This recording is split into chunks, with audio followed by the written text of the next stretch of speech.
"That gown needs to go," Regina Paulcroft said, eyes locked on my wife's chest like she was inspecting mold. "This is your final warning." She stood at the base of our porch steps, arms folded over her HOA-branded clipboard, polyester slacks too sharp for a Saturday morning. Her laminated badge, Regina Paulcroft, Vice President, Elder Hollow Trace HOA, glinted like it gave her the right to erase people. My wife, Elaine, didn't flinch. She just tightened the blanket over her hospital gown and gripped the armrest of the custom recliner I'd built for her rehab. "She's in violation of Clause 8.3b. You signed the packet. Outdoor recovery attire must be neighborhood appropriate." "And you didn't file that clause with the registrar," I said evenly. "It doesn't exist." She blinked, almost smiled, like I'd told a child a bedtime lie. Let me pause here. If you live in a neighborhood with an HOA, or if you've ever watched someone weaponize bylaws to humiliate a sick woman, hit subscribe now. You're going to want to see how this ends. My name's Dr. Lenrick Vale. I've testified in ADA lawsuits. I've documented trauma in courtrooms and surgical theaters. I don't scream. I don't beg. But if you push my wife when she's still recovering from spinal reconstruction, I will end your board position with nothing more than a public filing and your own words. And Regina had just given me both. That recliner? It wasn't just wood and orthopedic angles. It was the last project I started before Elaine's surgery and the first thing she touched after they wheeled her home. She couldn't sit upright on most furniture, so I designed it to cradle her back, relieve pressure, and support the IV pole she still used every few hours. That porch was the only place she could breathe fresh air without pain, and she had every legal right to sit there, gown, wounds, bandages, and all. Regina knew that. She just didn't care. What she saw was visual disruption, something sick, something that didn't belong in the curated still life of Elder Hollow Trace's front lawns. Elaine shifted again. The blanket slipped, revealing the tie knot of her gown. Regina made a tisk sound and raised her phone. "I'll need to document this for the compliance report." I stepped between her and my wife. "You'll stop," I said, voice low, "or I'll do what I do best." "And what's that?" she sneered. I tapped my temple. "Build medical cases around negligence, humiliation, and retaliation. That's what this is, and I have witnesses." Jasper Choi stood across the street with his phone angled slightly upward. Not obvious, not hidden, just enough. Regina's lips twitched. She dropped her phone to her side. "You're intimidating a board officer. That's also a violation." "No, that's me reminding you I know exactly where this is going." 3 years ago, Elaine mentored a nursing student named Marin Joss. That same Marin now served as the HOA board's legal secretary. She hadn't spoken yet, but the way she looked down at the last meeting, the way she avoided my wife's eyes, it told me everything. Regina turned, heels crunching on the gravel. "Expect a fine, daily if necessary." She walked away like she'd won something, but I already knew the paperwork she was about to cite was invalid. Clause 8.3b had never passed a full membership vote. It was drafted in a closed session during a board transition year and never filed with the county registrar. I knew because I'd reviewed the HOA's charter filings last night. The timestamps didn't lie. I looked back at Elaine. Her hands trembled on the recliner arms, not from fear, from trying not to cry. "She's not going to make us hide," she whispered. "No," I said. "She's going to make herself famous." The chair creaked softly as I knelt and wrapped the blanket tighter around her. The wood grain beneath her fingers still bore the initials I'd etched before her first surgery. YV plus LV, unfinished, like everything we were still trying to reclaim. That porch swing was supposed to be a place of healing. Instead, it had become a stage, a war front. But this was still our house, and I wasn't about to let a laminated badge redefine dignity.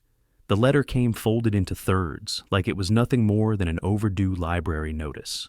"Notice of community violation," the redheader read. Beneath it, bolded in bureaucratic certainty, "Resident Elaine Vale observed in medically suggestive attire in violation of Covenant 8.3b, public-facing garment conduct. The fine, $100 per day, effective immediately."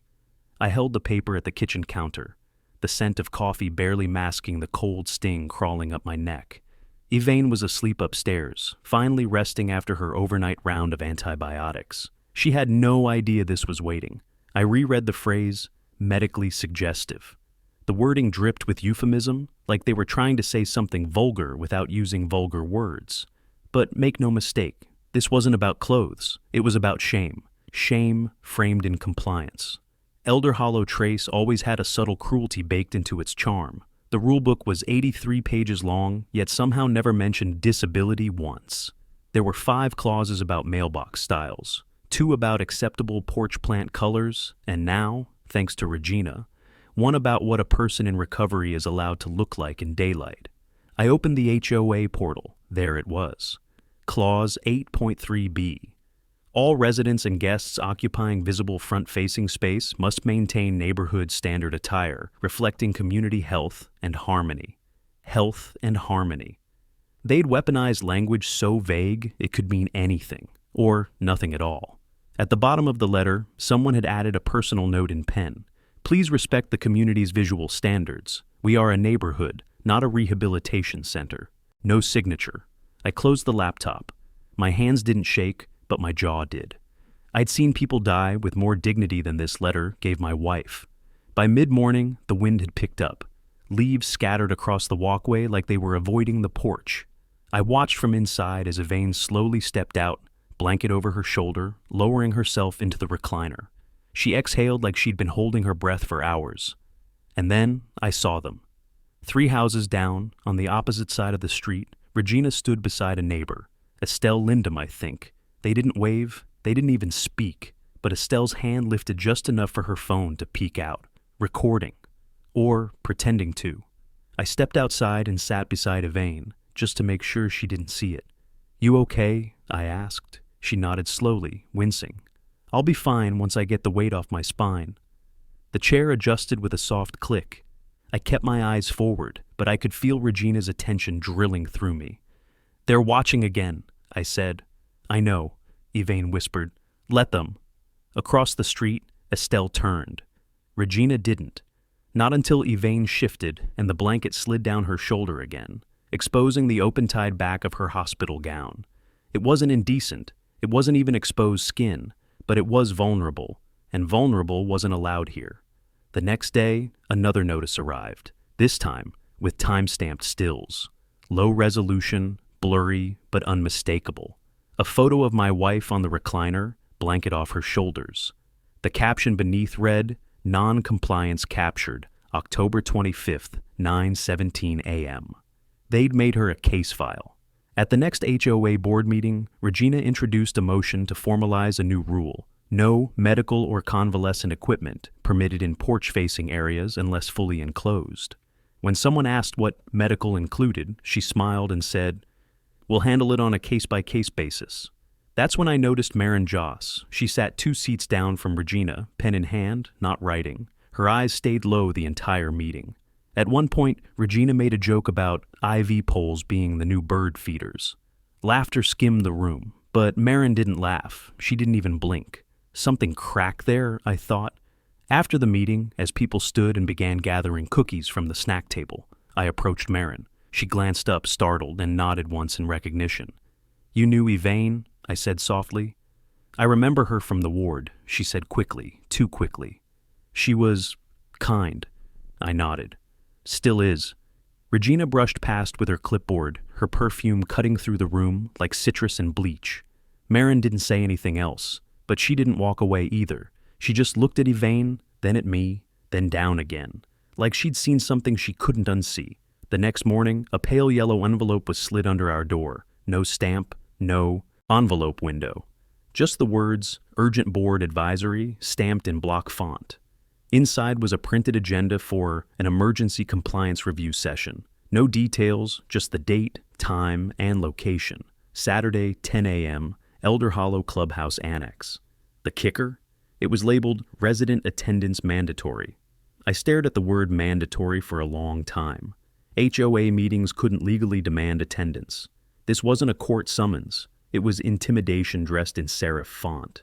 Yvain was asleep again. Her pain spikes were worse that week. I tucked the envelope into my briefcase and got dressed in navy slacks and a pressed white shirt. The uniform of respectability. I didn't want them to say I looked confrontational when I walked in with evidence. The annex was smaller than the main meeting hall. No refreshments this time. Just 9 folding chairs arranged in a crooked semicircle and a laminated printout of the CCRs taped to the podium. Regina stood at the front, flanked by 2 other board members I didn't recognize. And beside her, almost behind her really, was Maren Joss, holding a clipboard and not making eye contact with anyone. "Dr. Vale," Regina said as I stepped in, "we appreciate your timely arrival." "I'm not here for your appreciation," I replied. A flicker of tension passed between her and Maren. The room was otherwise quiet. The only sound was the soft whir of the box fan by the window, stirring the edge of Maren's skirt.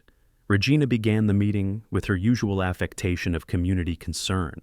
"It has come to our attention that visual standards across Elder Hollow Trace have slipped into inconsistent enforcement. We must restore integrity." She used words like aesthetic harmony and unified frontage culture. Then, without transition, she dropped this: "We are considering additional fines for repeat violations of 8.3b and discussing temporary porch use suspension for residents with ongoing infractions." Porch use suspension. She said it like it was a parking ticket, like she had the right to suspend someone's access to the only place they could breathe without a stairwell. I raised my hand. "Under what authority are you proposing these measures?" Regina looked down at her binder. "The board reserves the right to protect property values and community standards."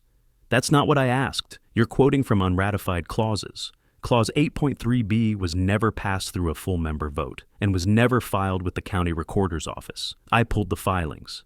Silence. A dry cough in the back. Maren froze. Her fingers clenched the edge of the clipboard so tightly the plastic creaked. "I'd like to request a formal review of the clause's legal validity," I continued. "Per Georgia Statute Title 44, HOA bylaws must be both member-approved and properly recorded to be enforceable." Regina didn't blink. "That's your interpretation." "No," I said. "That's the law." Maren shifted. I saw it then, a flash of something behind her eyes. Conflict, recognition, and shame. Her jaw clenched and she looked down again. But this time, she nodded. Barely, but it was there. After the meeting, most of the board members filtered out quickly. I stayed behind, pretending to check my phone. Maren remained too, shuffling some papers, avoiding me. I waited until the room emptied, then walked over. She glanced up, startled. "I'm not going to corner you," I said quietly. "But I need to know, did that clause ever pass a full vote?" She swallowed hard. Her lips parted, but nothing came out at first. Then finally, "It was proposed, not ratified." Regina pushed it through in a board-only revision meeting. No homeowner notice, no filing. I didn't move, I just let her speak. "I didn't vote," she added. "I was new. I thought it was temporary. A draft." "It wasn't temporary for my wife." Maren's face changed then. Something softened, like a curtain falling. "She helped me," she whispered, "back when I was a nursing student. She gave me a place to sit when I was about to pass out during a trauma round." "She remembers," I said. "She still talks about you." Maren blinked quickly, then nodded once. "Meet me tomorrow, parking lot behind the library, no cameras." She grabbed her clipboard and walked out before I could reply.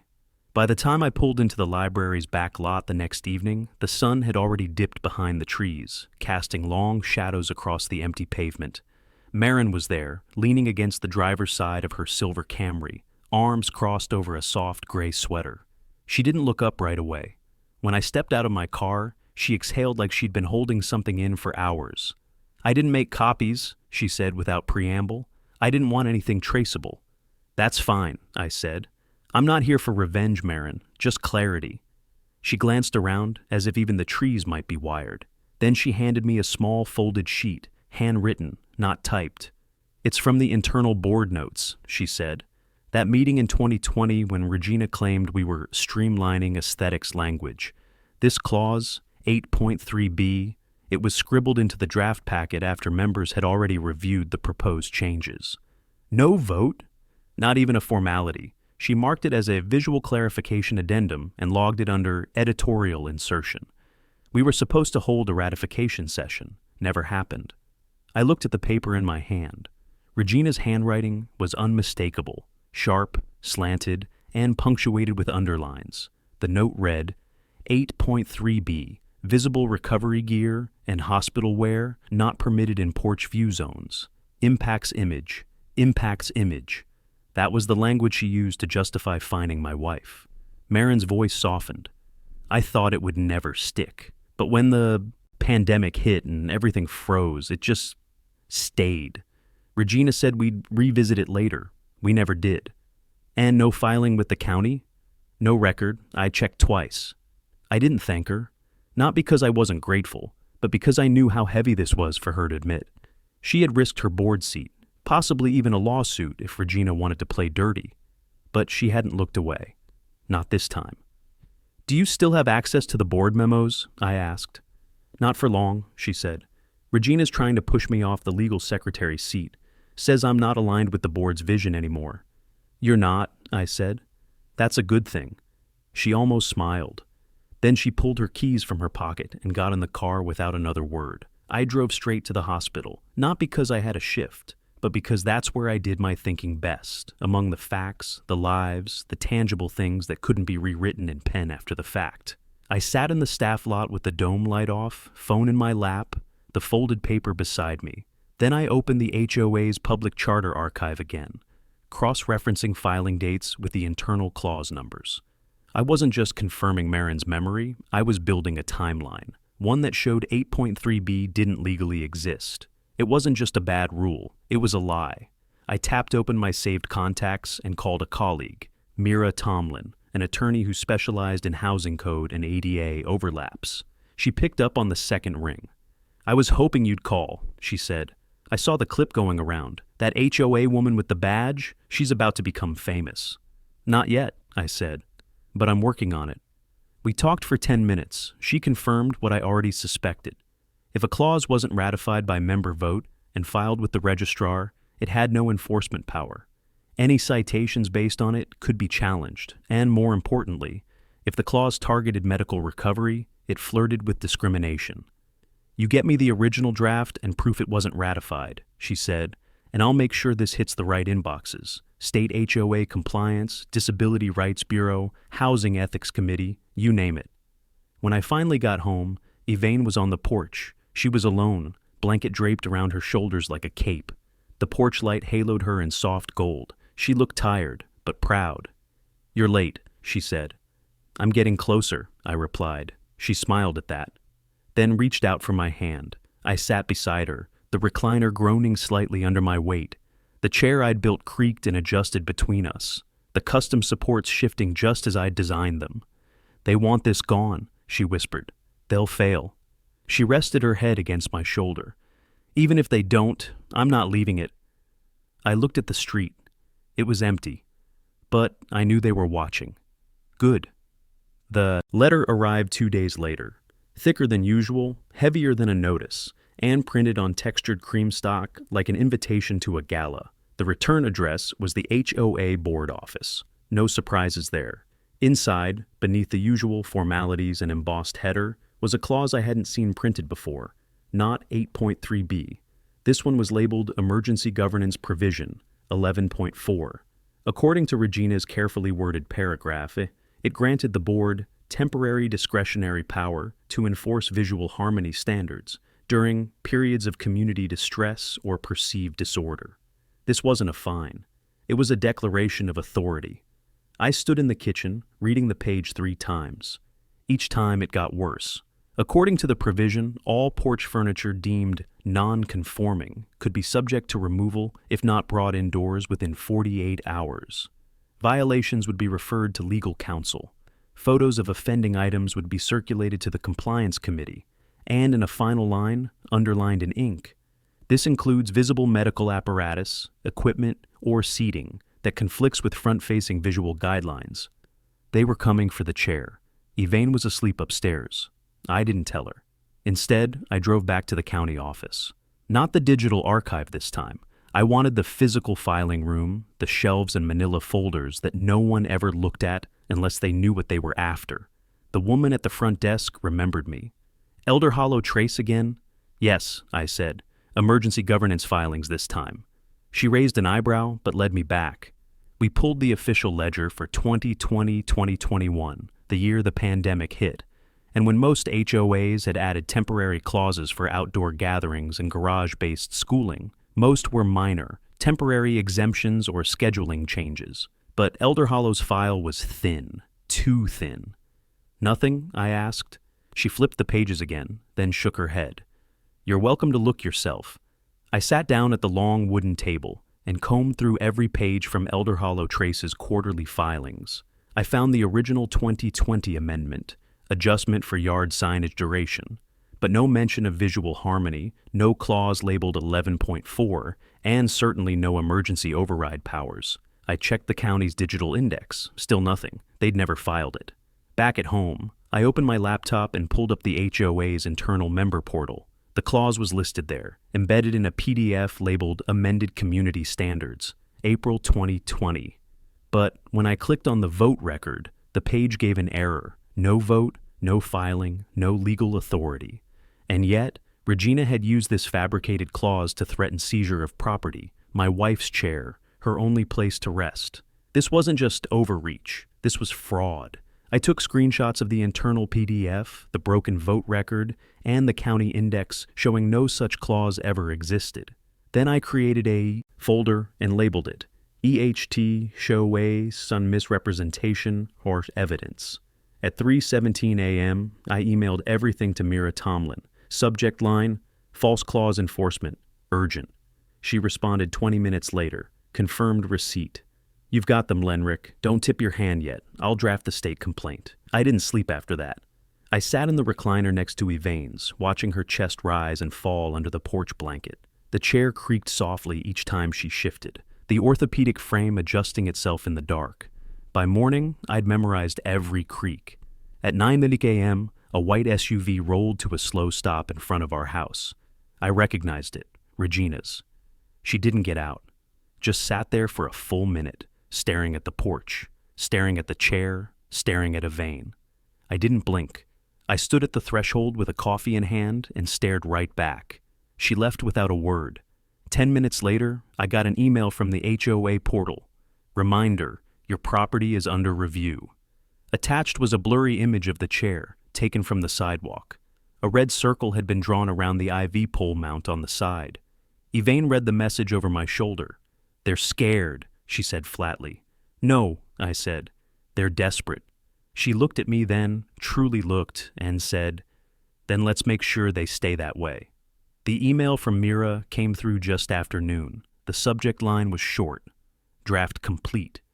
Attached was a 14-page formal complaint to the Georgia State Office of HOA Compliance, alleging enforcement of unratified provisions, targeted discrimination against a recovering medical patient, and misuse of community funds to pursue unlawful fines. Every statement was footnoted, every clause cross-referenced. It wasn't just a legal document, it was a blade, sharpened and aimed with surgical precision. I read it once, then again. Then forwarded it to 3 addresses: the county recorder, the HOA's general inbox, and Marin Joss. Within 5 minutes, the HOA portal locked us out. I tried logging in again. Account currently under review. No access to messages, notices, or fine history. They were trying to shut us out before the story got out, but it was too late for that. Mira had already copied the local news bureau, not the major networks, just a regional desk that specialized in housing and zoning disputes, the kind that took special interest in a man like me and a woman like Evane. Still, I knew Regina wouldn't fold without a spectacle. That afternoon, a letter was taped to our front door. No envelope, no explanation. Just a notice stating we were now in violation of administrative cooperation, and that further escalation could result in community-level action. Community-level action. What did that even mean? I brought the letter inside and set it next to the others. Our dining table had become a kind of evidence altar, stacked with every passive-aggressive threat, every blurry photo, every clause they'd thrown at us like paper shuriken.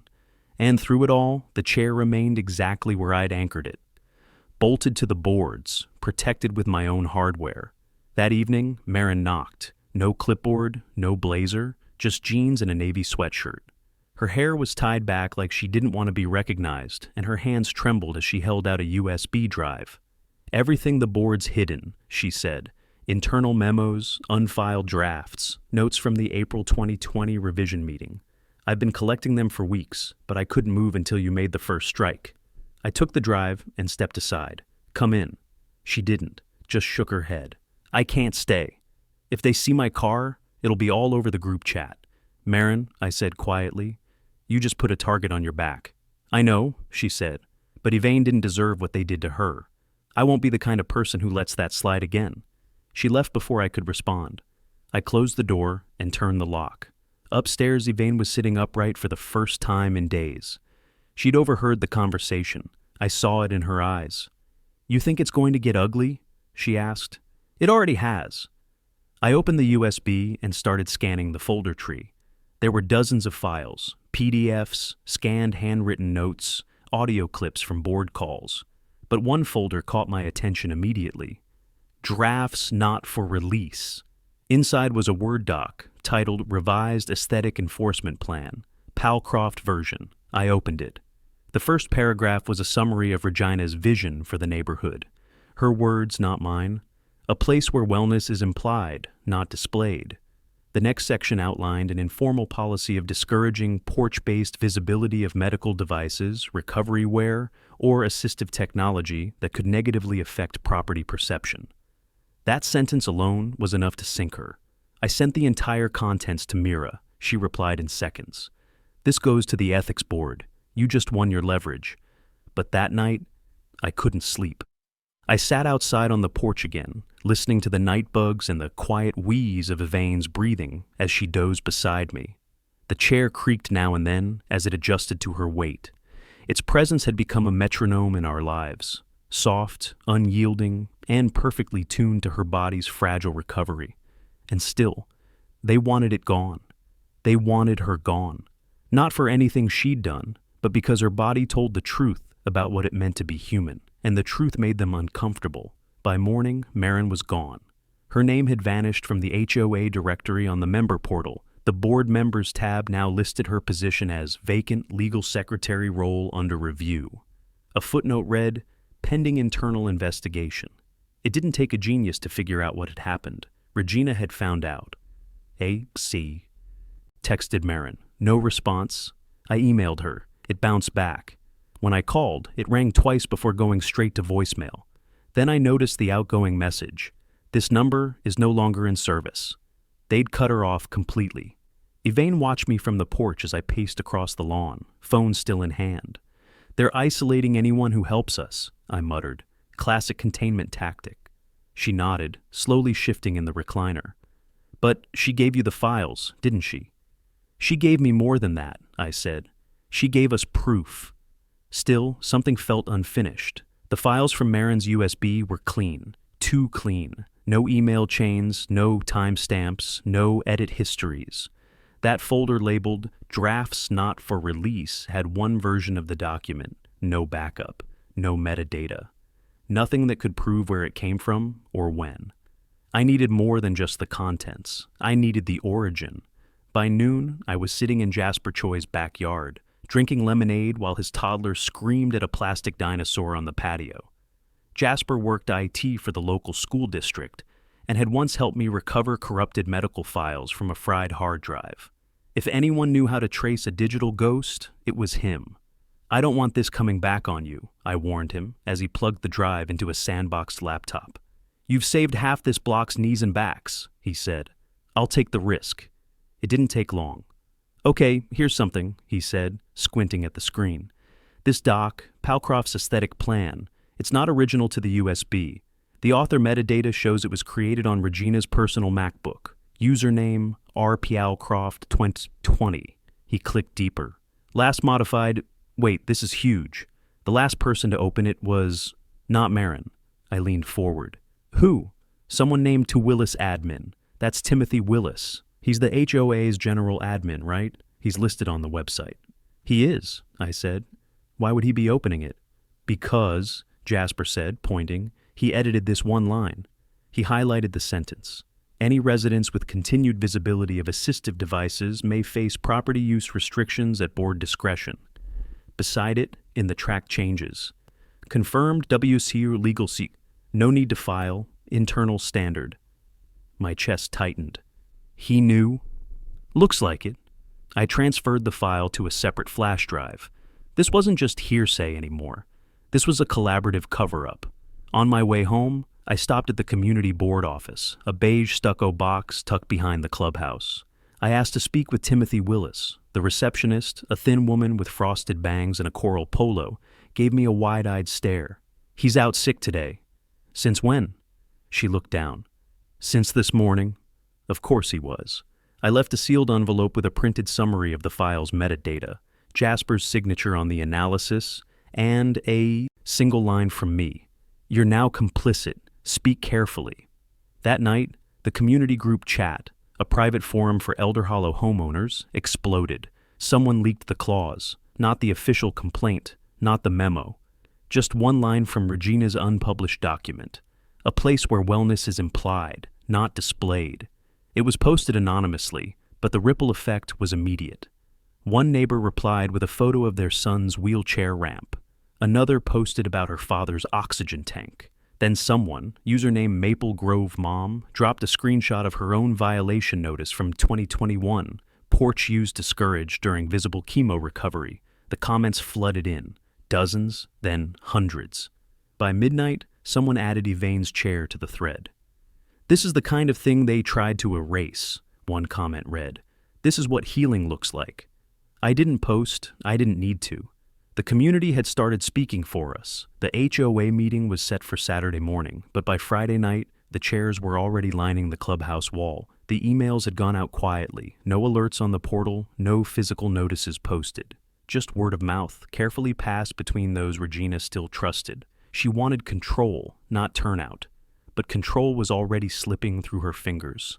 I had everything I needed, the draft document traced to her machine, the unfiled clause, and the modification logs from Timothy Willis confirming it had been quietly approved without community vote.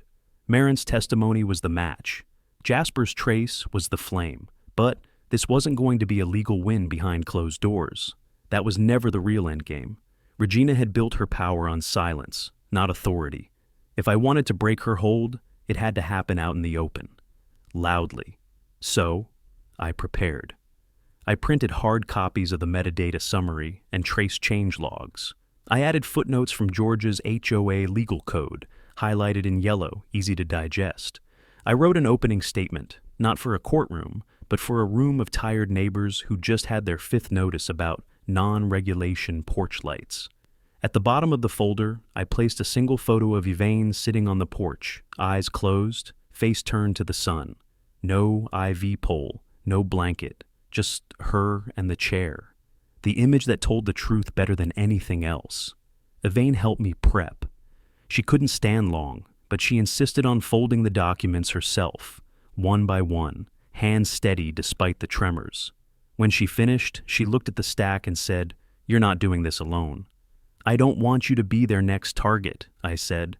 She looked me in the eye. "I already am." The next morning, she came with me. We arrived early. I parked one block over so Regina's SUV wouldn't see us coming. By the time we stepped into the clubhouse, there were maybe 12 people scattered around. Timothy was seated near the back, staring at his phone. He didn't look up when we walked in. The rest were board loyalists, faces stiff with polite smiles. Regina stood at the front of the room, clipboard in hand, lips pursed like someone waiting for a storm that hadn't arrived yet. I walked to the podium without waiting for her invitation. "This isn't an official meeting," she said. "Then there's no reason I can't speak." She opened her mouth to reply, but stopped when she saw Evane stepping up behind me, gripping her cane in one hand and the chair rail in the other. She didn't say anything. She didn't need to.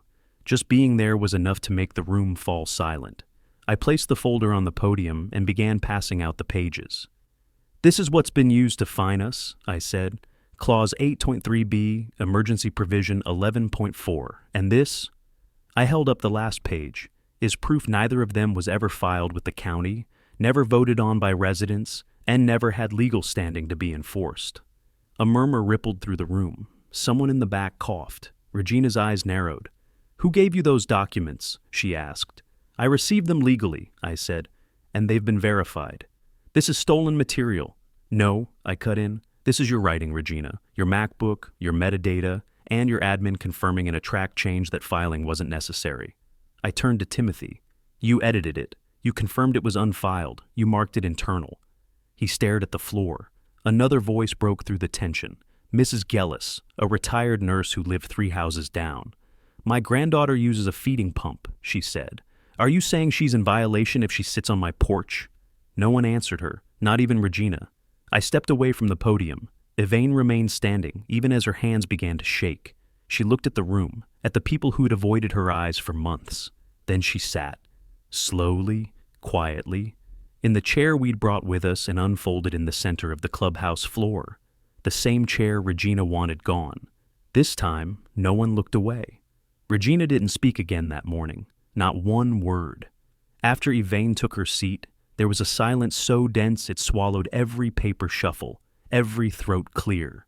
Even the air conditioner's whir seemed to hold its breath.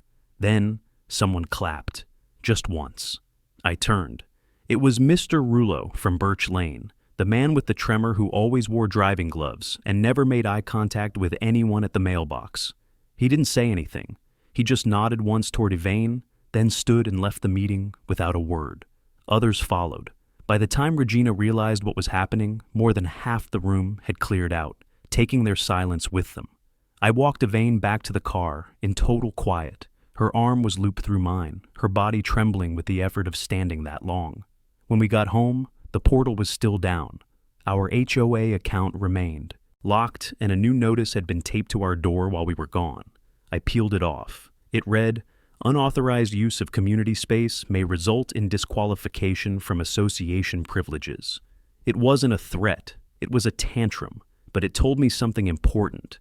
Regina wasn't done yet. She couldn't stop us with rules, so now she was going to try fear, strip us of access, paint us as disruptive. So I went back to the strategy table. I called Mira and gave her the update.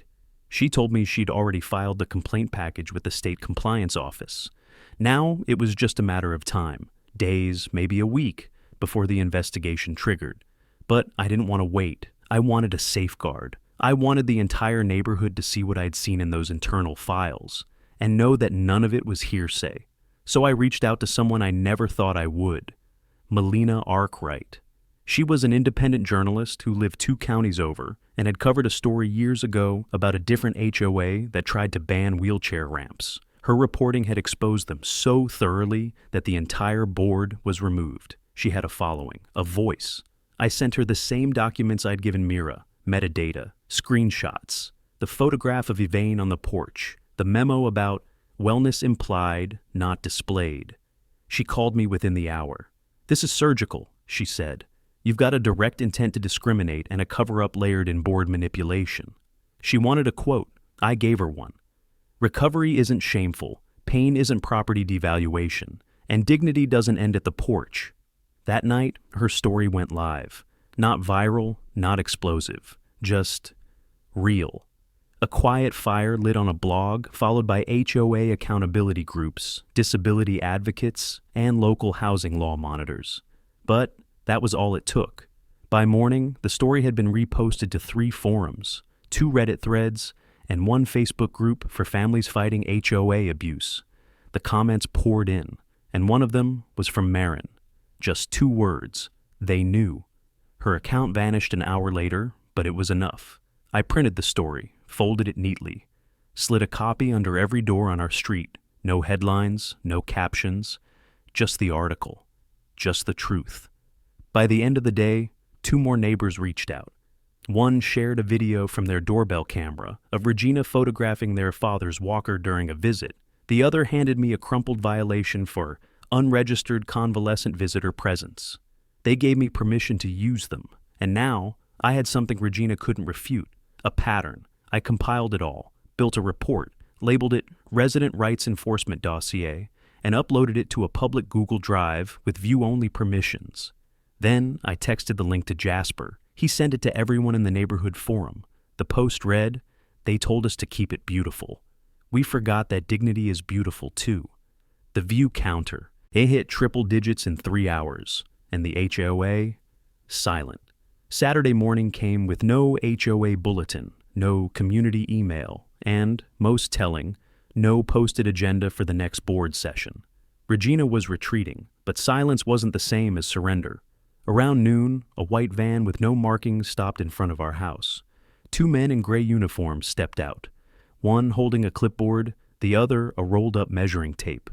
They never came to the door. They just paced back and forth along our property line, eyes flicking toward the porch like it held something contagious.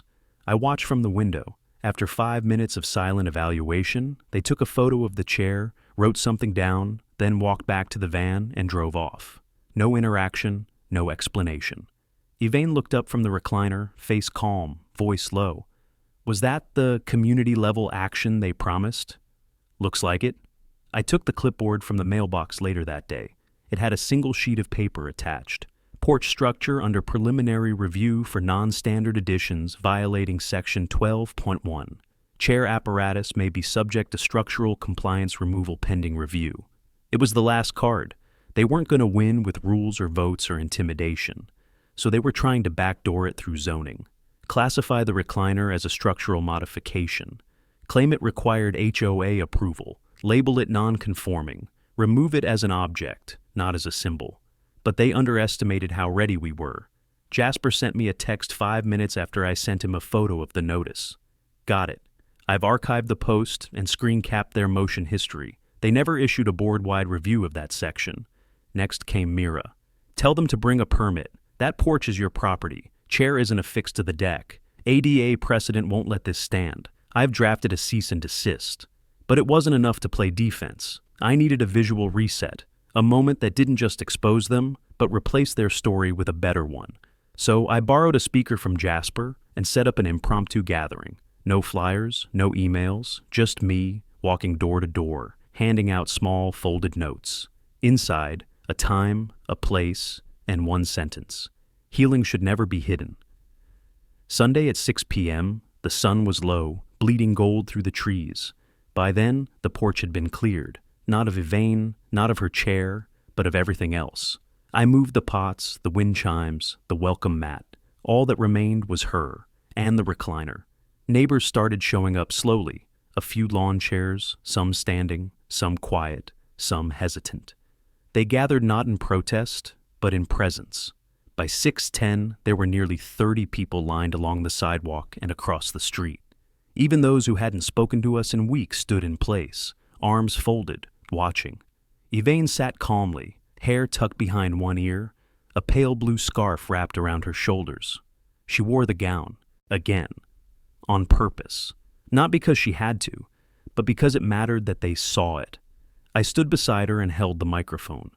This chair is not a structure, I said.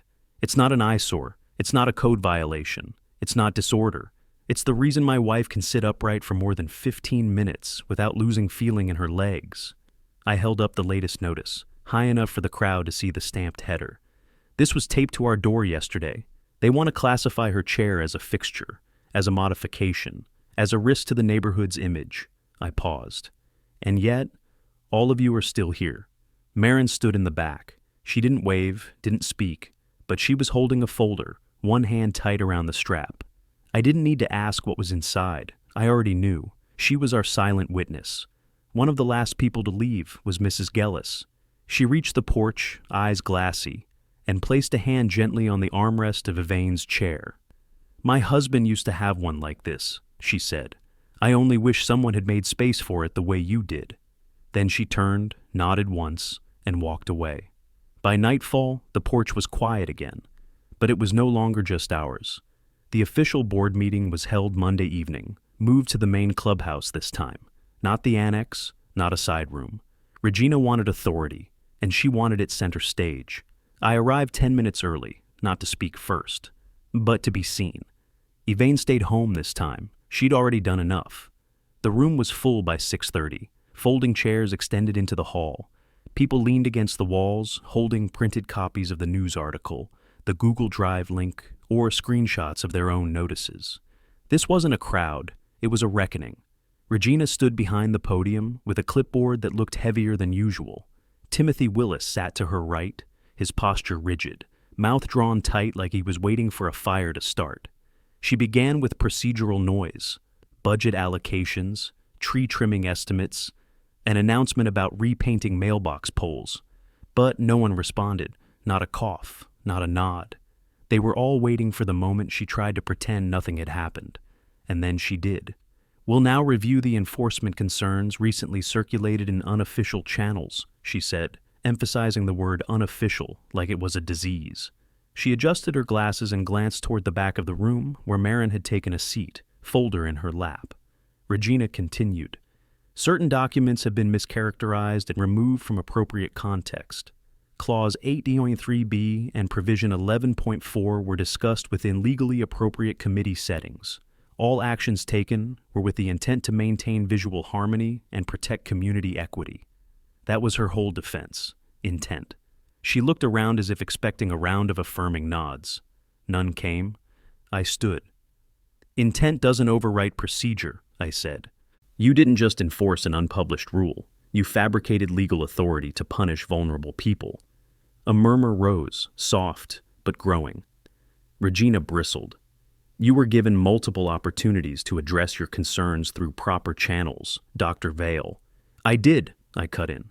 "I sent you documentation. I sent the board a certified complaint. I submitted public records. You locked me out of the portal." She held up her hand. "Please, this is not the forum for accusations." "This is the forum," I said. "This is the only forum you haven't tried to control." Timothy finally shifted. "May I speak?" Regina turned toward him sharply, but he didn't wait for approval. "I received a document from Dr. Vale's legal representative this weekend. After reviewing it, I confirmed that the clause in question, 8.3b, was never filed with the county. I've also confirmed there was no resident vote logged for its enforcement." A full silence dropped across the room. Regina opened her mouth to interject, but Marin stood before she could. "I was legal secretary during that meeting," Marin said. "I've reviewed the recordings. The clause was inserted after the session adjourned. There was no vote, no quorum. It was illegal." That was it. The moment. Regina's power cracked, not with a shout or an argument, but with the soft weight of a truth said out loud. Then came the voices. First one man, holding a violation letter from 2021. Then a mother describing how her daughter had stopped visiting because her braces and headgear made them non-conforming. Then an elderly couple who'd received a warning for medical clutter after installing a walker ramp. Each person added a piece. Each story peeled away the myth Regina had built. By the time the 11th speaker finished, the air in the clubhouse was electric. Regina tried to regain control. She tapped her pen against the podium. "These personal anecdotes are not evidence." But that was when Yvain walked in. Slow, deliberate steps, wrapped in her scarf, gown just visible beneath her coat. She didn't speak. She didn't need to. She simply walked to the center of the aisle, turned to face the room, and sat in her chair, our chair, now rolled in by Jasper, who gave a subtle nod and stepped back. The crowd stood, not all at once, but steadily, respectfully. Regina didn't say another word. She left the podium, walked through the exit, and didn't return. 2 days after the meeting, the letter came. Official, stamped, and folded clean along 3 perfect creases. This time, the envelope wasn't HOA branded. It was from the Georgia State Office of HOA Compliance. Ruling. Clause 8.3b is declared unenforceable due to procedural irregularities and absence of member ratification. Emergency provision 11.4 is null and void. All fines related to these provisions must be reversed. Any future enforcement based on similar unratified measures will be subject to legal review. I read it twice, then handed it to Yvain. She sat in the recliner on the porch, the scarf she wore now a permanent fixture, like armor. Her hands trembled slightly, not from weakness, but from release. "They didn't just reverse it," she said. "They killed it." I nodded. "They stripped it from the books." The same afternoon, Timothy Willis resigned, quietly. No farewell email, no justification. The portal just updated to read, "Administrator role currently vacant." Regina's name didn't appear again. She didn't step down officially, she just disappeared. No statements, no defiance, no goodbye. By week's end, Marin was elected interim president by a special vote held in the clubhouse. This time, the ballots were printed in clear font, the results posted publicly, The turnout was the highest in the neighborhood's history. Marin called us that evening. Her voice sounded different, lighter. "I've already started drafting the new transparency policy," she said, including language to protect visible recovery and disability accommodation under HOA discretion. "Call it the Evane Clause," I told her. There was a long pause. "I think we will." She came by the next day with a formal apology letter signed by the board. Evane read it in full, then folded it and slid it into the side pocket of the recliner, not out of sentimentality, but like it belonged there now. Part of the story, proof that we didn't imagine it, we'd lived through it, and we'd rewritten the ending. Later that week, a small gathering took place on our lawn. Nothing official, just neighbors. The ones who'd stayed silent, the ones who hadn't known what to say, the ones who'd lost their own battles long before this, but had watched quietly as we stood ours. Mr. Rullo brought lemonade. Mrs. Gellis baked lemon bars. Even Jasper's kid helped carry the fold-out chairs. At the center of it all was the recliner, still there, still whole, still hers. And no one asked it to be moved, not once. It had become more than wood and fabric and custom orthopedic padding. It was a monument to something every person on that street now understood, even if they hadn't before. Healing isn't a spectacle. It's a right. If you've been through something like this, if your HOA has tried to intimidate you, silence your recovery, or treat your presence like a violation, you're not alone. We didn't think anyone would stand with us, but they did. So we built something stronger than a defense. We built a precedent. And if you've made it this far, tell me in the comments where you're watching from. Tell me your story. Tell me what they tried to take and how you stopped them. And if you're still fighting, subscribe because we're not done yet.